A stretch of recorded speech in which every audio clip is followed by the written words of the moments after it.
All right, so Harvey Weinstein was invited to an event put on by Actors Hour in New York City, and he showed up. And just that fact there, as you can imagine, it upset a lot of people. No, nobody's gonna say anything. Nobody's really gonna say anything.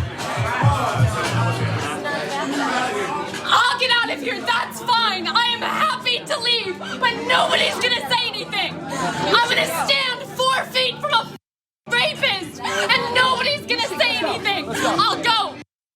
So during this kind of event, he was confronted by at least 3 women, one of which you saw in the video. Later, Jason actually interviewed another woman who confronted him. After all of this, Weinstein's rep released a statement, and I want to read just a little bit of it for you. I want to show it to you. It says, Harvey Weinstein was out with friends, enjoying the music and trying to find some solace in his life that has been turned upside down.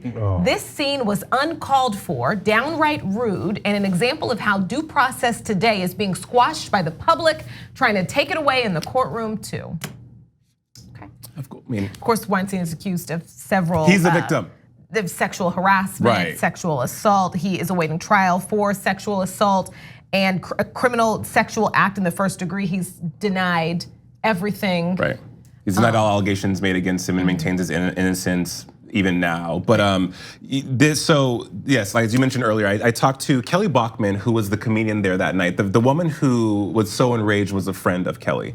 Kelly was there doing a live set for stand-up. She wanted to get an evergreen tape to show to agents and stuff because she was trying to embark on a comedy career. And she is a sexual assault survivor, and she felt that she wanted to address it, but she was fearful, and she's also shocked that this person who she had nightmares about was standing in front of her. She called him Freddy Krueger. And so within the stand-up or within her performance, she had said, I'm gonna address the elephant in the room. It seems like when Freddy Krueger is here, do we need to bring mace and things like that to a comedy show? But her friends felt that everyone else that was in the room was complicit in not calling out Harvey Weinstein. So when this woman did that, I can understand why she was so enraged and how triggering that was for not only Kelly Bachman, but anyone in there that was a survivor of sexual assault or knows someone that is a survivor of sexual assault. I think like people not wanting to be around you in public after this many accusations, that doesn't equal like your 6th Amendment rights being violated. No. So. Look, they're conflating 2 different things. Some of his supporters there, one of the guys kept yelling, due process, right?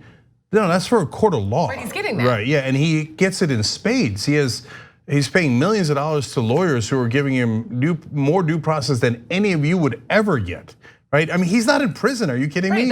If you were accused of raping as many women as Harvey Weinstein's accused of, trust me that you would not be out, right? You would be locked up. You wouldn't be able to pay the parole that they'd put on you. Weinstein's walking the streets, going to Actors Hour, etc. Spare me your crocodile tears about due process. Ain't nobody taking his due process away. But he reminds me of the right wing. You have a right to freedom of speech. You have a right to due process. You don't have a right to be popular.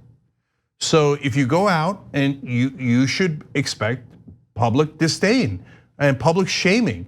And look, this is not a close case. So they say, she was being rude. I hate to do this because they're so gross, these stories.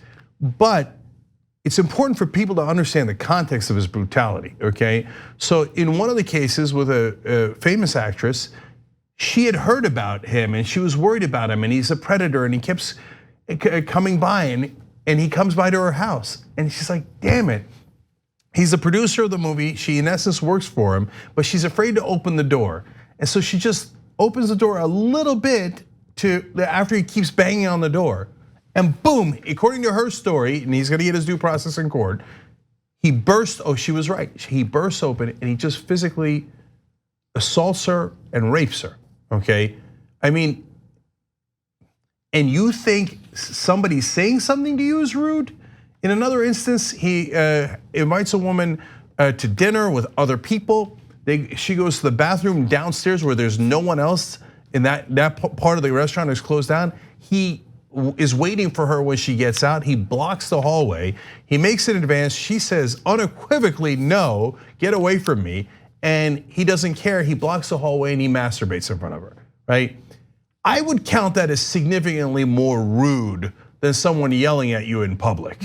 But it's a matter of entitlement. I'm entitled to do those things because I make movies and I'm a producer and I'm wealthy, etc. You're not allowed to yell at me for all the sexual assaults and rapes that I've done. Well, you're wrong about that. And those women who had wonderful courage. I don't know that on the spot that I would think to make those jokes and to be that aggressive, and because it's a really socially awkward thing to do. For sure. Right? And that takes a lot of courage to do what they did. Well, to stand up? Yeah. Well, there was people there that was the conversation, Cenk and Brooke, before the night started, because it was an actor showcase for, of course, these people to come in and show their stand-up set. Zoe Stuckless was the name of the woman who yelled at Weinstein. There's also another woman named Amber Rollo who was there as well. The thing is when I talked to Kelly Bachman this morning, the comedian who was on stage at the time, she had mentioned how she was still traumatized today, but she has received so much support and such an outpouring of love from people, and it's been overwhelming for her. But I thought about what would I do had I've been in that situation as well, and I probably would have not have performed. I think I would have just like left. Yeah, absolutely. I don't think I would have been strong. And I have no problem saying that because I'm not a survivor of sexual assault, and I can only imagine, as Kelly had said this morning, she was triggered, just the domino effect of emotions that come after that.